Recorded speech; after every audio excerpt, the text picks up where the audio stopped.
Anacostia River. We are the river, and the river is us.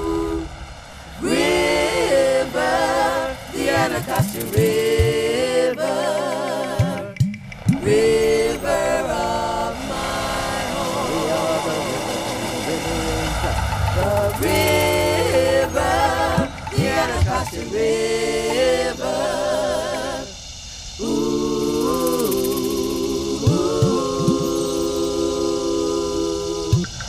River, the Anacostia River.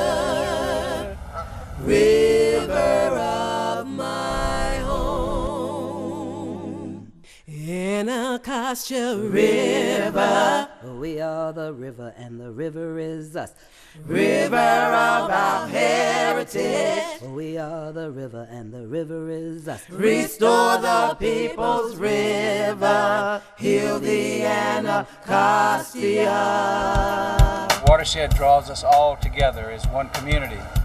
I believe everyone has a birthright, really, to be able to go and swim in the rivers and eat the fish from the rivers. It's just an amazing, beautiful asset in our community. Oh, I saw a turtle, a live turtle, like really close. If you like to do different things, you should try to come out here, come to the Bladensburg waterfront and try canoeing and kayaking. But the pollution that's in this river, tires. I've even seen a couple of cash registers down there where thieves would steal and get on the bridge and throw the cash registers overboard.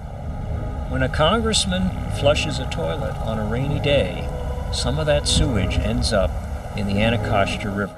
It just was the dirty river. It was brown and oily and ugly and stinky.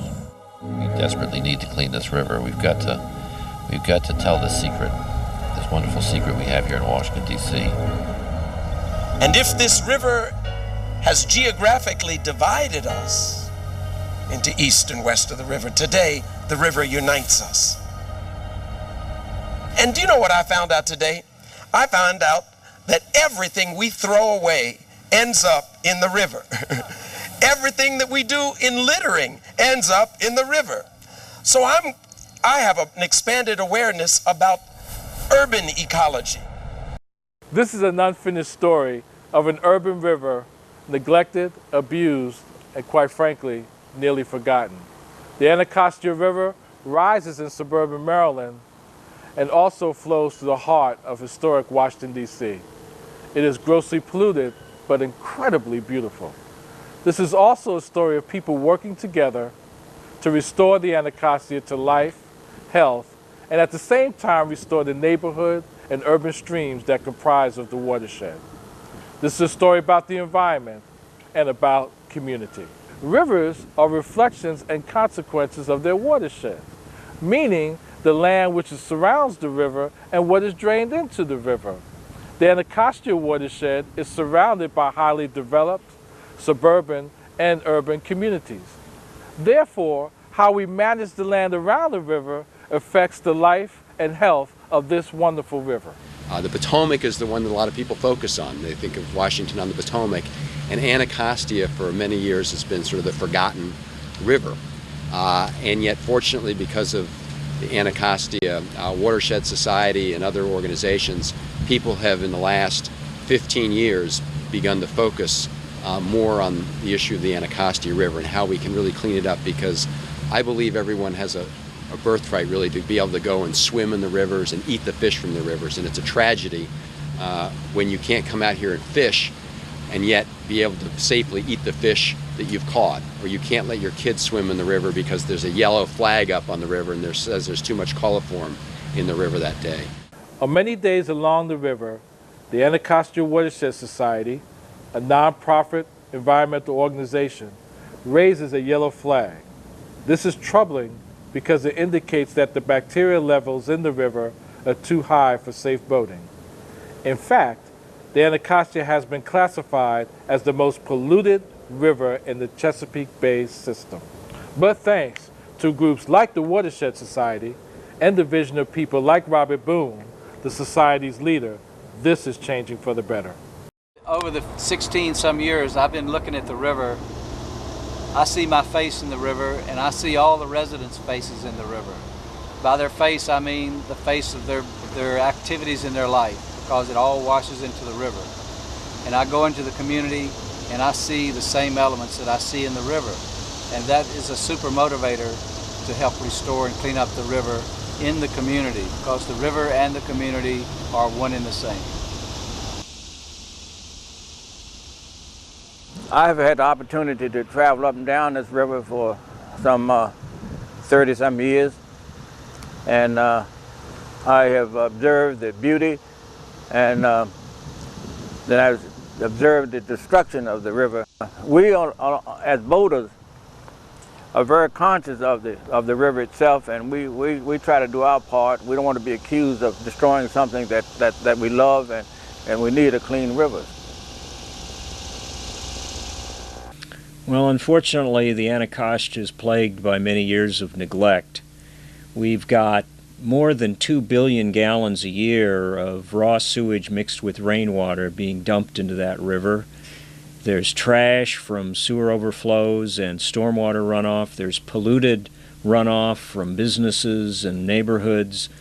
And there's serious oxygen depletion when this happens, because it sucks up the oxygen supply that the fish need, and so we've had fish kills and other serious problems. So it's not a healthy river.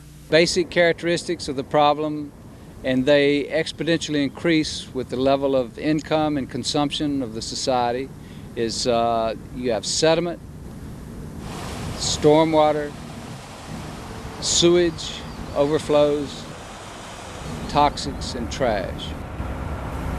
You know, this beautiful river knows no political boundaries. It flows through Prince George's, Montgomery, and downtown Washington, D.C. And so what we do through our water runoff with oil spills and trash and tires that go in here really affect the life and vibrancy of this fantastic river. Therefore, we all have to take a responsibility together to make sure that we restore this river. After all, it's just that simple. We're one watershed. The Anacostia watershed actually extends for 20 miles into Maryland, not far from downtown Washington and the more familiar Potomac River. The watershed includes a complex combination of old and new neighborhoods, open green space, and extensive strip mall developments. The Anacostia River is the culmination of hundreds of small streams and miles of man-made cement culverts and channels, all carrying contaminated runoff from our roadways and parking lots, as well as sewage overflows from federal buildings, neighborhoods, and businesses across the region. The river rises northwest Maryland's Montgomery County, Sandy Springs and Burtonsville, through Silver Spring and Wheaton, through Paint Branch, Sligo Creek, Langley Park, Tacoma, carrying refuge and our sorrows from suburban lawns and roads. The river rises northeast in Maryland's Prince George's, Greenbelt, Beltsville, Berwyn Heights, through College Park and Calverton, through Hyattsville, Mount Rainier, Cottage City, Colmar Manor, collecting refuse going on by Bladensburg. The river rises in the district near the White House and the Congress, Kenilworth, Fort Chaplain, by Kingman Lake near Benning Road. It flows the river Terrace, Berry Farm, Shaw, and Fort DuPont, where our refuse and our sorrows meet the tide. When it gets to southeast Washington, polluted with raw sewage, there's no wading and no swimming. You can't eat the fish you catch. The river water's murky. The catfish all have tumors, and the water's really smelly in the watershed. A watershed is basically a drainage basin. We're quite familiar with drainage basins. There's sinks, showers in our home. Well, this is the big drainage basin, if you will, and we're sitting in the drain. A shower or a sink, it has a splash area where all the water splashes around and washes down into one point. And for a river, for a watershed, that one point is the water body where the water drains. And you can see in the water, as a litmus, all the activities on the land. That's the reason it's important to understand what's happening on the land in order to clean the water. And it also has an upstream, downstream dimension to it. You really can't restore the river downstream if you don't address the upstream problems, like we have in Maryland. Communities in Maryland and Washington, D.C. have been using and abusing the Anacostia River for a very long time. So to understand where we are today, we need to take a look at the history of this river across the ages. The word Anacostia comes from the Anacostia Indians. It means village trading center, a place of meeting and commerce. The clean waters of the Anacostia provided these Native Americans with an abundance of fish and game, as well as easy access to the region. It also provided an opening for European settlers, who profoundly changed the ecology in ways we can still see today. European settlers and African slaves cleared the forest and planted tobacco, corn, and cotton. Merchants shipped the produce from river ports to markets around the world. But agriculture and shipping became victims of their own success. Poor land management practices eroded the fertile topsoil and filled the river with silt. By 1850, the thriving port of Bladensburg, once 40 feet deep, was rendered useless to shipping. Farming was followed by rapid urbanization. A new nation planted its capital here, where the Anacostia meets the Potomac. The Anacostia became a center for industry and manufacturing with a navy yard at its heart. The river itself became a dumping ground for domestic sewage and industrial and military waste. By the mid-20th century, the Anacostia River had become the most polluted body of water in the Chesapeake Bay region. I've been a native resident of Washington, D.C. all my life, which is 84 years plus. And we are now on the body of water that we used to call the dreaded Eastern Branch. It was always muddy, and it always had good current. I was born here in 1920 on Stanton Road in a house that my father built. His father was a slave who escaped from slavery in 1871. When they built the house in 1917, there was no electricity, no water, and no sewer. We had outside toilet. Our lights were provided by oil lamp, and we had coal stoves for space heating. We were not permitted to go near the river, and we didn't, except that the park beside it was also Lover's Lane, so we sometimes went there. My Uncle Norman tells the story of swimming in the river and then being afraid all the way home because he knew somebody was going to tell my grandpa that he had been swimming in the river and he was going to get it. So we were cautioned to stay away from the river. It was something that we had to cross to go to school or to go wherever we were going and cross to get back home. It was not something that we looked forward to experiencing, except, I will say this, on nights like a hot day today. At night, folks would bring their families down and spread their blankets, and you would sleep by the river because it was cool. We caught fish down there. Nobody got sick from the fish. And I mean big catfish, mullets. And then you'd catch the carp. Now, you catch a carp, that was some money for you, because you catch a carp about 2 feet long and take it up on M Street where you had a lot of Jewish merchants. They would right away beckon to you and give you $1 for that carp because they love carp.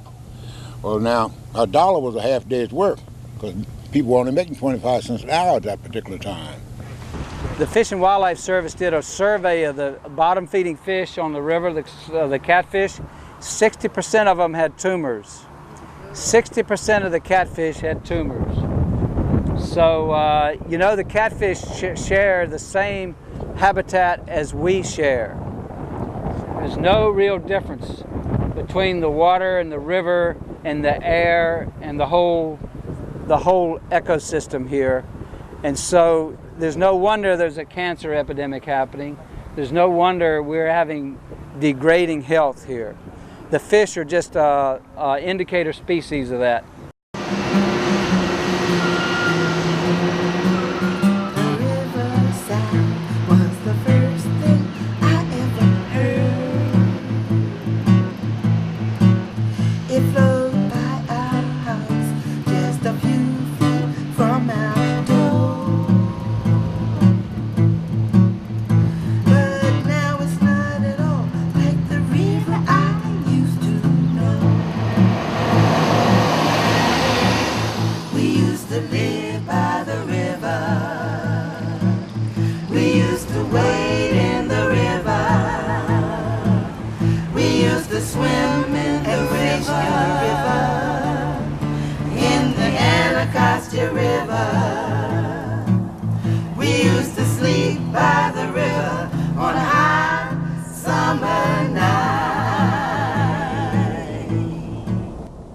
have built the city in a way that's destructive of the river. The way we have our parking lots, the way we do our streets, the way we've managed our sewage, our transportation systems, our navigation systems are all done without regard for the quality of the water in the river and the quality of the experience that people might get from the river. So to clean the river, you really need to rethink the built environment.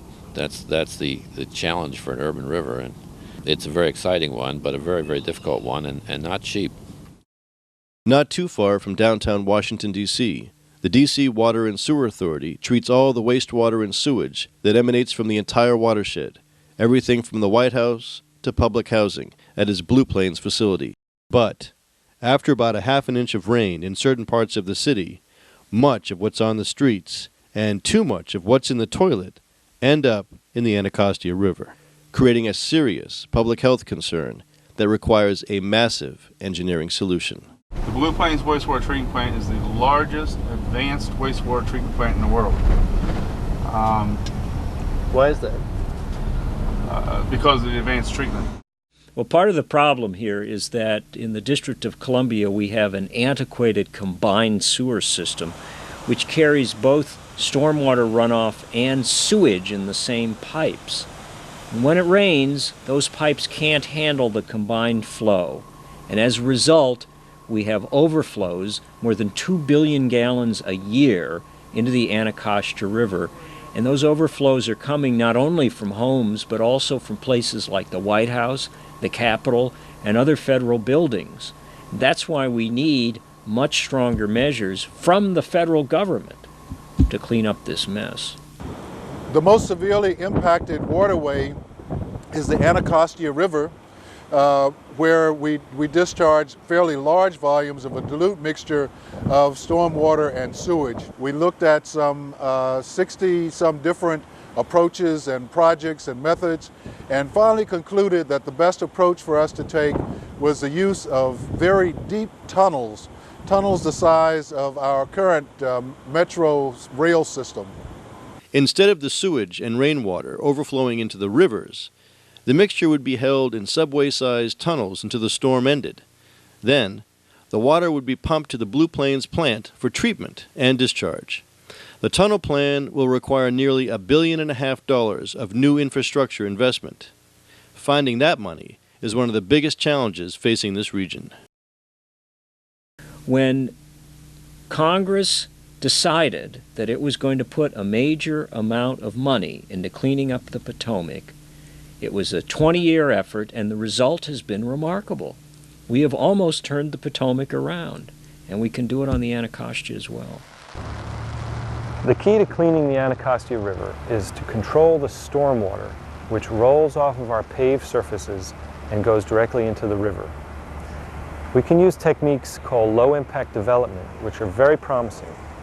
Basically, it's putting in things like rain gardens, which is a fancy word for a vegetated area that acts like a living sponge to clean pollutants from the stormwater that goes into it. Green roofs are another technique, which is putting a garden on your rooftop. It helps to absorb rainwater, it prolongs the life of your roof, and it keeps the city cooler because it actually keeps heat down. We can also use techniques like pervious pavers, which are basically using bricks or gravel or other kind of materials that allow stormwater to filter into the soil as it rolls across it, as opposed to a paved area which would have just sent it right into the drain. All these are great techniques which, when used on a broad scale, will make a big difference for the quality of water in the Anacostia River. Green infrastructure alone will not solve all the city's air and water quality problems. A big billion-dollar pipe to manage combined sewer overflows is not going to solve the city's air and water quality problems, but together we think that they could solve the city's air and water quality problems. So we're advocates for promoting green infrastructure along with many other partners in the city and working with the city to make that happen. And green roofs being a key opportunity and practice to implement within the city in areas where you can't plant trees. Across the district line in Maryland, the main pollution problem is runoff, from the shopping malls and highways and suburban lawns. But even here, human sewage enters the waters through an aging sewer pipe infrastructure that was laid along the stream valleys years ago to support the expansive growth of the Washington suburbs. The Anacostia Watershed Society has been conducting water quality tests on the river, on the tidal river, for the past few years. And our tests have shown that the fecal coliform bacteria pollution is worse upstream in Maryland at the Bladensburg Waterfront Park than it is downstream in D.C. in front of the combined sewer overflow drains. What we need to do is to identify these upstream sources and then work to fix them. Late in the summer of 2003, an off-chance sighting of an unusual stream of fluid prompted an investigation by the staff of the Anacostia Watershed Society, where they made a revealing discovery. What we see is a broken pipe with a lot of sewage coming out of it. Here we are looking again at the broken pipe. You can see the effluent coming out right there, and all around it is some matted paper products looking like toilet paper. You can see the whitish water. It's a very clear sign of sewage, and gray water coming out of that pipe. In the mid-1980s, concerned government officials finally turned their attention to the plight of the Anacostia River. Small groups of citizens found they could no longer ignore the river's sea of troubles. A number of organizations, including the Anacostia Watershed Society and the Earth Conservation Corps, were formed in the late 1980s to bring a citizen's perspective and a hands-on involvement to the government-sponsored restoration effort. Their focus was not just the river, but the community around it. Not just the fish, but the people as well. Their strategy was simple: to bring the people to the river. Over the past few years, more than 40,000 volunteers have taken part in a number of programs, including environmental education programs, habitat restoration, river recreation, river cleanups, and advocacy, up to and including lawsuits. The combined programs are working. The Anacostia is getting cleaner. The oldest Navy yard in America is on the banks of the Anacostia, and there was lots and lots of pollution. Well, they were shocked by the lawsuit, but before long they became our partners again, and we work with them all the time now. We have the highest respect for what they're doing. I'm Bob Nixon. I'm president of the Earth Conservation Corps. I think without the Earth Conservation Corps or Anacostia Watershed Society, over those 26-year combined years, I think this river would be a lot different. I think it's heading towards a direction where this river once again will really be a life source for this community. But I want to see what happens when it rains. So what I'm going to do is, again, take my 200 milliliters of water, my rain cup, I'm going to hold it over the plant, and I'm going to start raining. I found out that what actually holds the soil is the roots of the plant. So she brought a plant and put it like in a milk carton. Rainwater gets scattered by the foliage of the plant, and that means that the water is not going to hit the ground quite as hard as it might if there weren't the leaves there to scatter the rainfall. The soil actually holds the water, and when the water came out of the soil and entered the container, it was quite clean compared to the other one. The other one, she just put the soil, and you could even see that it was already falling down. And when you put water, it actually fell, and there were two different things. One was very dirty, and the other one was clean. And I found that it's really the dirty one that gets into the Anacostia, which is a huge difference, which I'm also trying to change, because I never knew that. So that's what I found out today. Well, we have a group out here called Natural Leaders, and they're having a great time today. Just having a good time being out here. This is an unusual environment. None of their peers have ever been out in a place like this, and yet it's maybe 3 blocks from their home. And because it's 3 blocks from their home, and they've planted plants here, they're going to be owners. They achieve ownership through planting these plants, and they'll be more protective. And that's what we want to do, is to grow up our protection here, just like we grew up the wild rice. Now the wild rice is going to attract sorrel rails and other bird life here, as well as take up nutrients from the water in the river. So the plants are cleaning the river, and the plants are giving the kids some meaningful character-building activities that will last a lifetime. They'll always remember this activity because they'll be here to watch it go through its evolution. All right, this is how it goes. You get a wild grass seed and you plant it in a plant pot. And then you gotta have water, mud, and some seeds. And you put it in there, and then you let it sit, and it's gonna grow. It's gonna get this big. And then you take it to a larger marsh, and you put it in there so that the water can have oxygen. It's the first time I've ever done this, and I want to keep doing it. I feel a great responsibility in giving something back to the environment and helping clean up the messes that we've made in our environment. And I think projects like this, where people come and learn, help to keep us connected to our natural world. And I think that connection is going to help us to save our world. When I get home, I tell my people I help clean up the Anacostia Park by planting wild rice. Today we clean the Anacostia by planting these plants. I'm Steve McKinley Ward, the horticulturist for the Anacostia Watershed Society.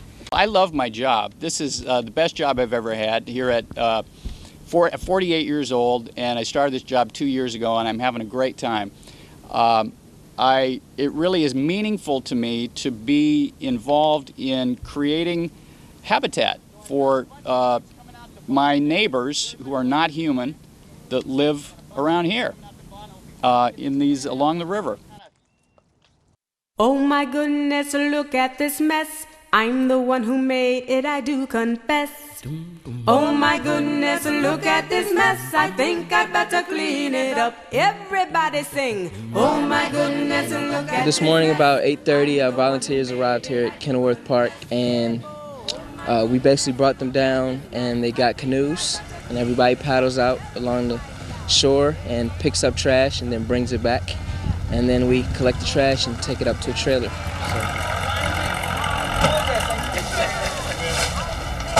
All of us have a commitment to something larger than ourselves, and that is a healthy, vibrant, living planet. And it's a recognition that each of us have a responsibility in our own immediate communities, our own neighborhoods on a local level, and that local commitment can make a broad impact. And a great example of that is the Anacostia River, where all of us have come together over a number of years now and are beginning some steps to bring back this river in a very important city in the world, Washington, D.C. Bring them back! Bring all the trash back! I'm very excited about what's going on today and cleaning up the Anacostia River. I think it's a forgotten treasure, and to the extent that we work hard to restore this treasure, we're restoring our community. We see children out here in an urban area having a river next door to them where they can go canoeing, where hopefully one day they can go swimming, fishing. I mean, it's just a natural resource right in our backyards. You know, at times it might feel like, we're just here maybe futilely picking up a couple of cups, but it actually does send a much stronger message. It's that whole idea of Robert Kennedy's ripple. You send out a small ripple and it grows and grows and grows, and suddenly you have a wave of action and sentiment and positive action towards cleaning up this river. I would say it's your community because that's where you live, and you don't want a dirty community. So if you come and help, your community will be safer and cleaner for the animals and your drinking water. I suppose we take about 800 kids down the river every year in canoes, and most of these kids have been informed and trained about river ecology and about things they can do to change their lifestyle to help the river. The Anacostia Watershed Society has brought so much to this community because they see the importance of involving the youth with the river. And with our Port Towns Job for Youth program, it really puts them at the center of the whole economic development and the whole revitalization initiative. These kids are introduced to the goodness of the river and to the environment, and also the kids get introduced to the fun that they can have in doing positive things. Well, what we'll do today, take 2 people to paddle. person in the stern or the back, person in the front or the bow. Bow person is essentially the motor. They keep the boat moving. Canoeing is not hard. All it takes is focus because all it is if you're scared or not. I think this is a good place to come down because you get a chance to meet new people, you get a chance to do new things, and it's a lot of fun. You got to try it. I haven't been out here in a long time. Well, I mostly do this basketball and regular sports that a teenager do. I wouldn't do nothing on the water. But it's a very nice experience. It's something new, and I'm very adventurous, so if you like to do different things, you should try to come out here, come to the Bladensburg waterfront and try canoeing and kayaking. This was pretty bad 15 years ago. You came down here and you saw dead fish and turtles and sewage, and now you can see how beautiful it is after working on river cleanups and coming down here. And like I get to come down here any morning I want and kayak down the river for about 5 miles without seeing any structures, and the heron and the deer, and it's just an amazing, amazing stretch of river. And I live 3 minutes from here, so I don't even have to go to West Virginia to get my morning kayak in. You have birds nesting along the river. Cranes, egrets are down by the railroad bridge. You have a blue heron that hangs out in front of the Anacostia Recreation Center. It doesn't smell as bad.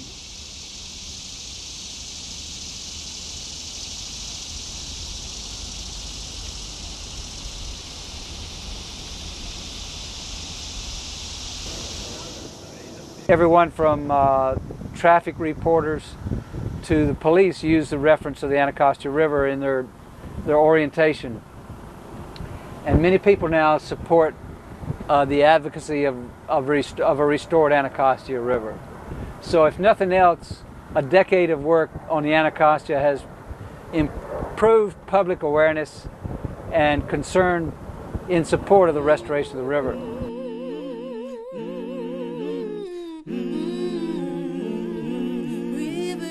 Everything we do, you know, it ends up in the river. It affects every creature who lives beside the river bank. If you want to know what makes the river how it is today, look at what we send into the river flow. The flushing from our toilets, well, it runs into the sewers. It mixes with the water from the bathtubs and the showers. Add the soapy suds from the washing of the laundry and runs into the Anacostia watershed. And it's not just the birds and the fish that are benefiting from the changes in this direction. The cleanup of the Anacostia has been a catalyst for huge economic improvement.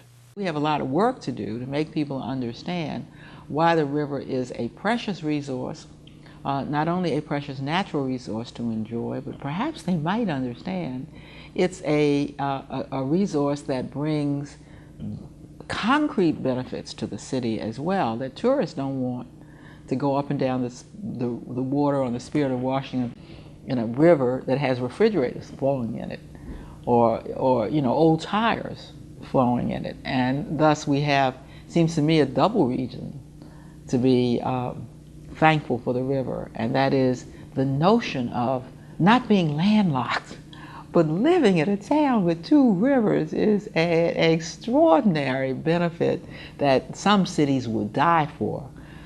So the first thing is just the natural benefit of living on the banks of a river. Why do you think people write songs about rivers? The river has helped to jumpstart what could become one of the most ambitious redevelopment projects in Washington, D.C. history, the Anacostia Waterfront Initiative, a monumental effort to build new businesses, bridges, homes, parks, and other amenities all along the tidal river. But, in the view of Diana Descalou, a lawyer with the Natural Resources Defense Council, a national environmental group that has been working with local organizations, the success of the waterfront redevelopment depends on the progress of the cleanup and the impact of the development within the watershed. You want a clean river so that people can feel that the development along the river coincides with the beauty of the river. And that's something that's very possible. If that doesn't happen, the Anacostia Waterfront Initiative and the goals in that initiative are going to fail. For Robert Boone and the others, the cleanup of the Anacostia is not just a matter of economics or ecology. This is a spiritual quest as well. My name is Brenda Richardson. We're here at the pump house with the Earth Conservation Corps. I've been working a long time to help restore the Anacostia River, and it has a lot to do with the Anacostia Watershed Society. The environmental thing is green. It's not black or white.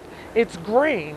So I began to see myself as a green person who's trying to attract and educate other green people. There's something very spiritual about the water, and people just don't realize it. And I think that when you're living in urban communities, that in and of itself makes the water very valuable when our lives are often so chaotic with the elements of urban life. I think activity and doing something positive is always hopeful. We can get, very bummed out about what's happening in our world, but that sometimes keeps us from doing what we need to do. And I think that if we can just be active and proactive, then we can make a big difference. One other thing about urban rivers is that that's where most of the people are.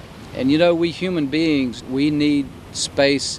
We need green space. We need some natural areas to withdraw from our built environment.